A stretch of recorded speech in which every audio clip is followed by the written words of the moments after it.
So I received this comment on my iTunes review here. It says, this guy is determined to justify eating meat and animal products, cherry-picking studies and ignoring any information that doesn't confirm his bias, that eating meat is a good thing, looking elsewhere for unbiased health information.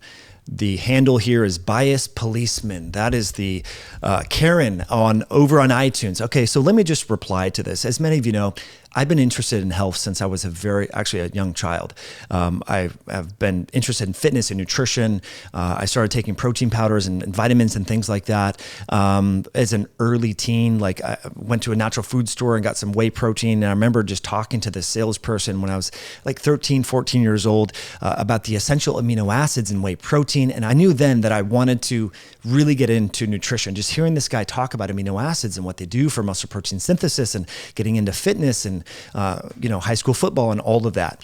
And so over this evolution of 30 plus years, I've tried all of the different diets you can think of. I started out doing the bodybuilding bro, egg whites and chicken and broccoli and oatmeal. And my stepmother was really into Atkins in the late 90s. And so we would get Atkins protein bars. She had his books and we would start tinkering with low carb approaches and not having pasta for dinner and things like that. And then I discovered the paleo diet and Lauren Cordain and Boyd Eaton's work in college. I was a pre-med undergrad, studied biology at Western Washington University, and was really excited about the paleo diet, and eventually moved to Colorado and met with Lauren Cordain and thought about getting my master's degree at CSU. And then when I lived in Boulder, I got really into a plant-based diet. So I've done the vegan approach, and I can share with you pictures. I was really skinny. My blood work did not reflect that I was improving my health back then. I was eating mostly plants and avoiding red meat because I was very curious about this. There was a lot of buzz. Brigitte Myers back then in the early 2000s was a raw food activist, and there was this Boulder co-op, and you can get all these nuts and seeds and raw desserts and sprouted, broccoli sprouts and different sprouts. And I was really into that. And believe me, I wanted to give this a go. It's very seductive. It sounds really reasonable. And when I bought this house in 2015, built a lot of garden beds and had a ton of vegetables. We have over 400 square feet dedicated to just growing vegetables and plants and potatoes and things like that. But I have found over the years that when I eat a lot of plant matter and grains, my gut is a mess. I was going to the bathroom sometimes 6-7 times a day. I was in outside sales at that point, driving around to doctors' offices and things like that. Sometimes having to stop at McDonald's bathrooms and Burger King and Starbucks because I had this tenesmus, all of a sudden this urge to go number 2. And like, there's no warning, when I was eating that way. And then discovering keto, how basically all of my gastrointestinal issues that I had, that I really fully believe, and many of you can relate to this, from eating grains and plants and things like that, those symptoms went away. And that's why so many people gravitate towards a meat-heavy diet and an animal-based diet, not just from all the different increased bioavailability of zinc and choline and carnitine and creatine and all the different nutrients that are found in animal products, but because our gastrointestinal symptoms are largely resolved. It's much easier to stay lean eating this way. And so here's just some images here in my late 20s, eating more of a plant-heavy diet compared to just 2 weeks ago. And you can see the body composition changes, and I have blood work to corroborate. Back then, my serum glucose was always hovering around 95, 97.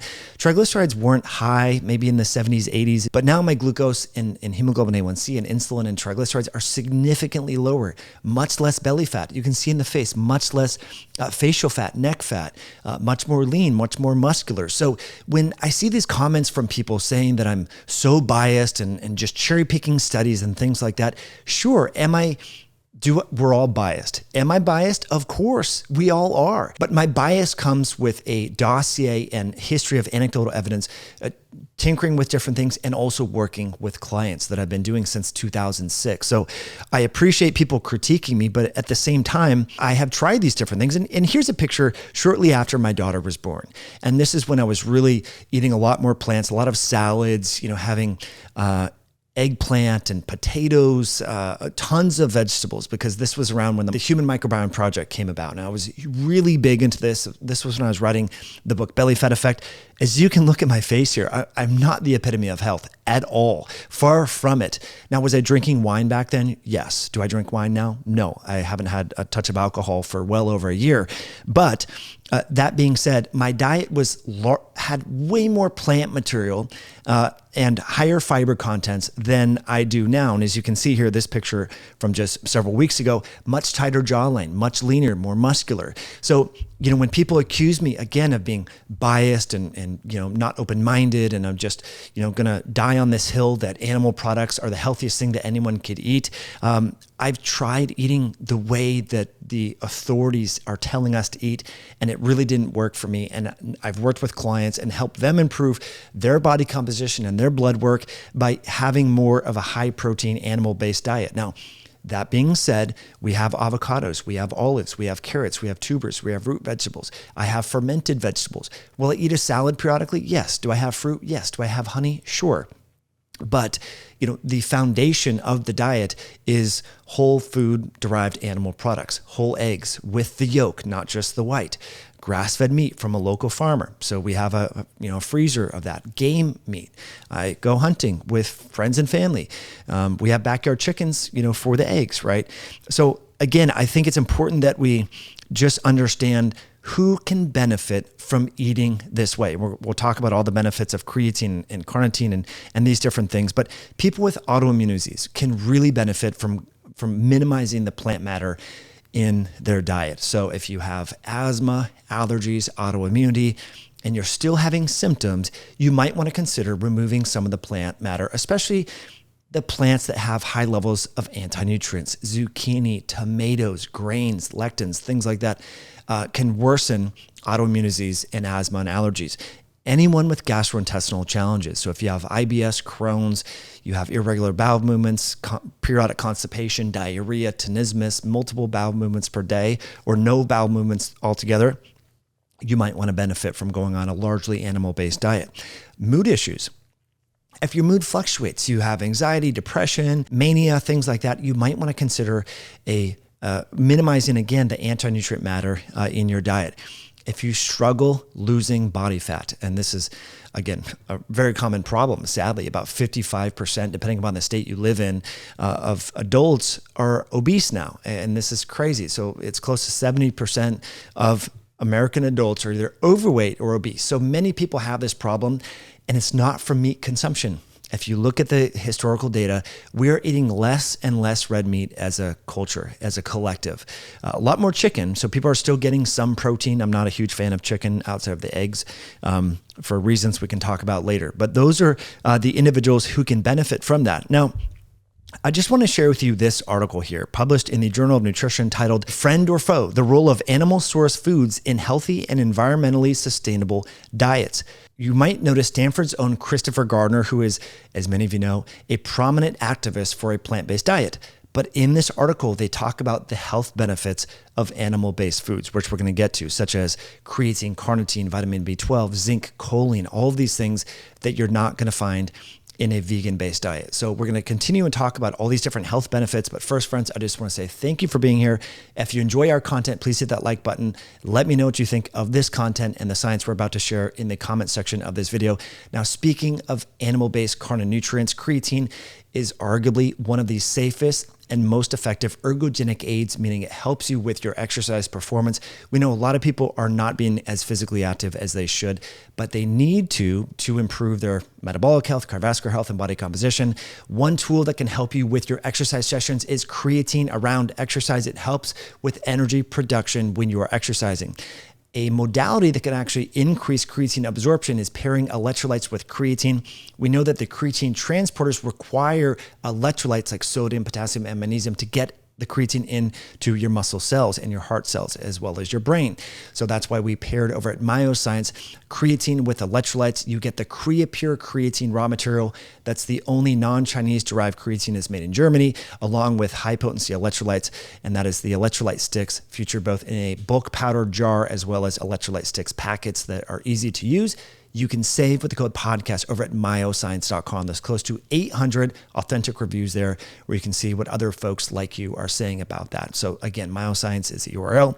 So let's talk about some of the benefits of an animal-based diet, especially for the very young and the very old, as well as adults of all ages. The authors say older adults are at increased risk of sarcopenia, frailty, and poor bone health, among other aging effects, and may benefit from consumption of animal-based foods, as these foods contain important nutrients for older populations, including choline, DHA, the 22 carbon long essential fat, as well as high quality protein and bioactive compounds such as creatine and carnitine.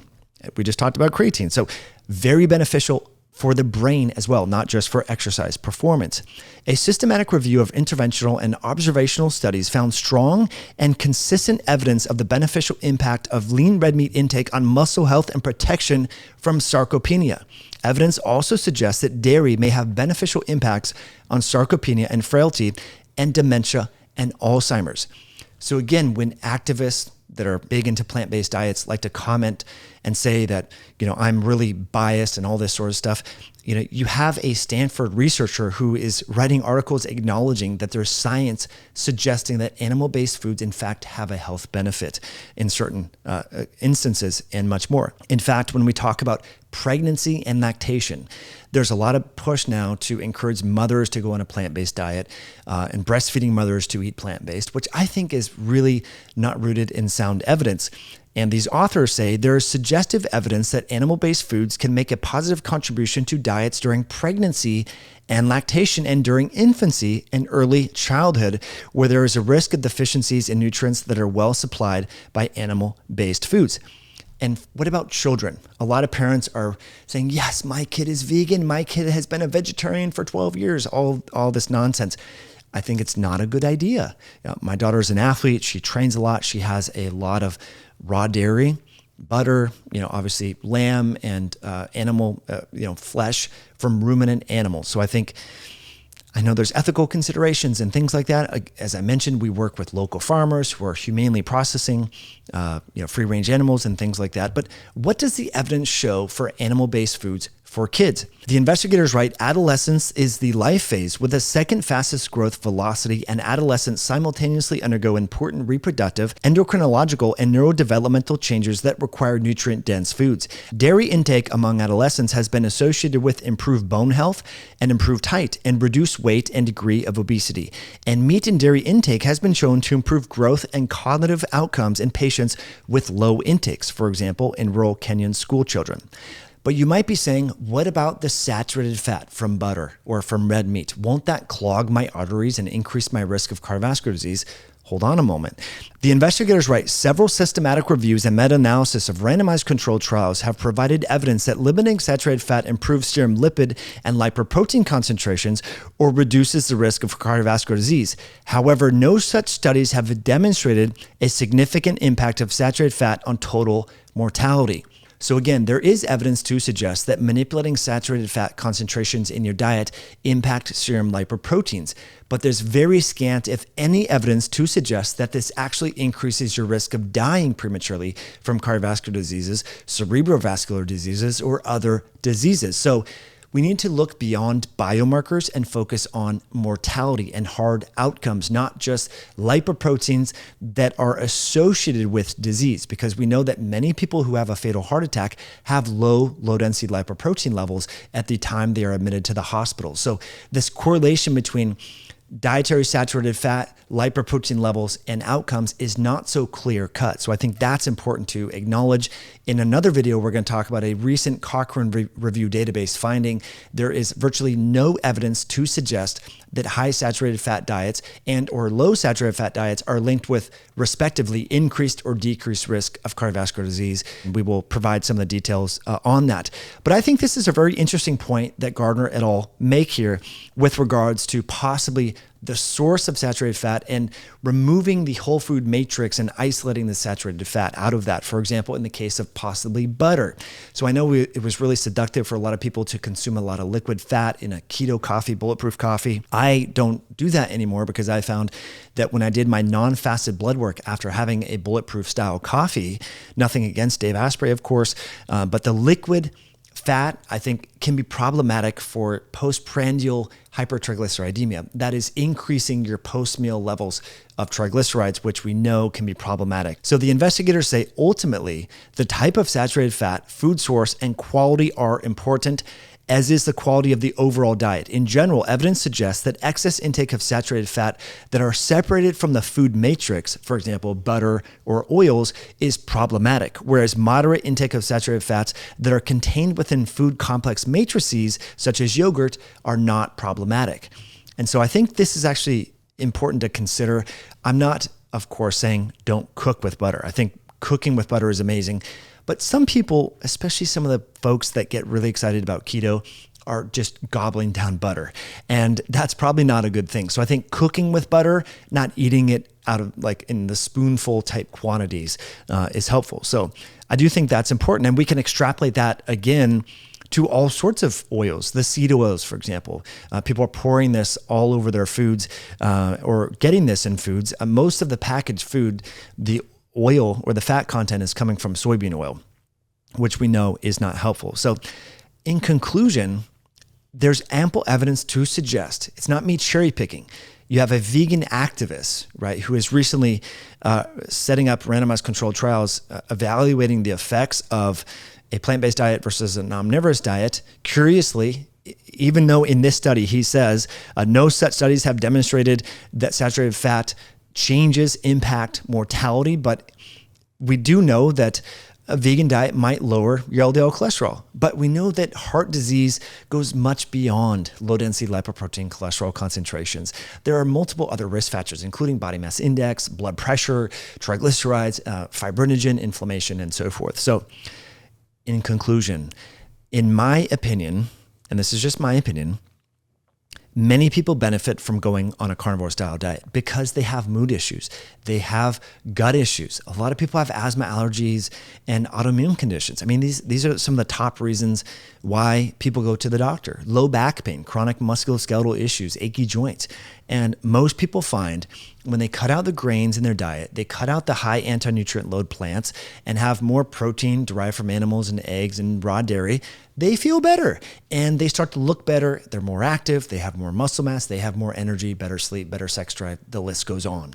And so I'm not just cherry picking data. There's actual evidence to suggest that animal-based foods have higher and more bioavailable nutrients compared to plant-based foods. That's not to say that you can't eat a health-promoting plant-based diet, soaking and sprouting nuts and seeds and grains and preparing these things, but you're going to have to invest a lot more time and a lot more intention to your cooking processes and meal preparation. It's certainly doable. We've interviewed many people who are vegans and continue to do so to hear their perspective, to give you, different ideas. Different things work for different folks based upon genetics and their activity level and all that. So what are your thoughts? Let me know in the comment section below. I'm grateful that you tuned in all the way through. Let me know if you think that I'm cherry picking or if I'm trying to provide you evidence based upon what I've seen work clinically, as well as for myself and the doctors that I've worked with all throughout the world who have found similar benefits as I when they change their diet around. We'll catch you on a future episode down the road.